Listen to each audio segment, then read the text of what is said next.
ጋዜጠኛ ጋዜጠኛ ጋዜጠኛ ኑሮ ልቤን ነካው። በብዙ የጠቅላላ ዕውቀት የጥያቄና መልስ ውድድሮች ላይ በኢትዮጵያ የመጀመሪያዋ ሴት ጋዜጠኛ ማናት ተብሎ ሲጠየቅ እንሰማለን። የሴቶችን ተሳትፎ ታሪክ በሚዘክሩ መድረኮችና የመገናኛ ብዙሃን አውታሮች ስሟ ይነሳል።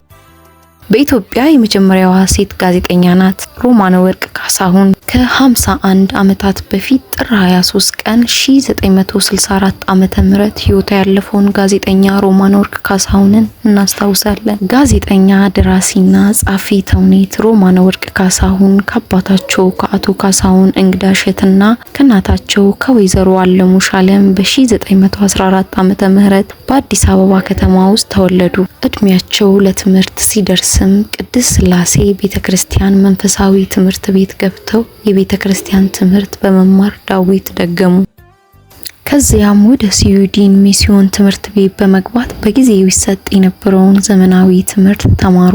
በትምህርት ቤት ቆይታቸው ለትምህርት ቤት አልተፈጠረችም የሚለውን ልምድ በጥረታቸውና በትጋታቸው በመቋቋም በትምህርት ቤት ቆይታቸው የአንደኝነት ደረጃን በመያዝ በአውሮፓውያን አስተማሪዎች ይሸለሙ ነበር። በወቅቱ በነበረው ልምድም ገና በለጋ እድሜያቸው ትዳር ይዘው የአንዲት ሴት ልጅ እናት ሆነዋል። ሮማነ ወርቅ በስዊድን ሚስዮን ትምህርት ቤት ይማሩ በነበሩበት ወቅት ከአውሮፓውያን መምህራን ያገኙት ዘመናዊ ትምህርት ከተፈጥሮ ችሎታቸው ጋር ተደምሮ በጥናትና ንባብ ያዳበሩትን ዕውቀታቸውን ወደ አደባባይ ማውጣት ስለፈለጉ በጥር ወር በ1939 ዓመተ ምህረት በወቅቱ የማስታወቂያና ፕሮፓጋንዳ ሚኒስቴር ተብሎ ይጠራ በነበረው መስሪያ ቤት የመጀመሪያዋ ሴት ጋዜጠኛ በመሆን ተቀጠሩ። በማስታወቂያ ሚኒስቴር ውስጥም በተሰጣቸው በሬዲዮ ጋዜጠኝነት ስራቸው የተለያዩ ጽሑፎችና ዜናዎችን በማዘጋጀት በማራኪ አንደበታቸው ሲያንቆረቆሩ በዜና አቀራረባቸውና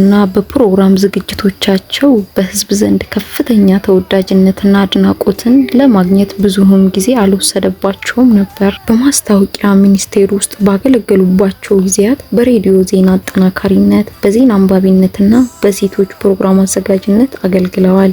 በወቅቱም ብዙ ፈተናዎችን ተቋቁሞ በዝግጅቶቻቸው ላይ የተለያዩ ማህበራዊ ጉዳዮችን የሚዳስሱ ስራዎችን በማቅረብ ህዝቡን ሲያገለግሉ በትምህርት ቤት ገበታ ላይ ለነበሩ ሴቶች እንደ ብርቅዬና የበጎ ተግባር ምሳሌ በመሆን ይታዩ ነበር። የመጀመሪያ ስራቸውን ለአንባቢያን ያቀረቡት ወይዘሮ ሮማነ ወርቅ ለመጽሐፋቸው የሰጡት ርዕስም ትዳርን በዘዴ የሚል ነበር። መጽሐፉም የገጠርና የከተማውን ትዳርና ኑሮን የሚያነጻጽር ሲሆን በውስጡም በገጠር ያለውን የህይወት ውጣ ወረድ ዘርዝሮ ያቀርባል።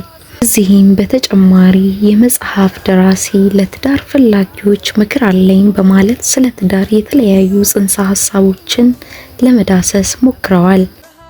ሴቶች በማህበራዊ ህይወታቸው ውስጥ ያለባቸው ጫና በመጽሐፉ ተዳሷል።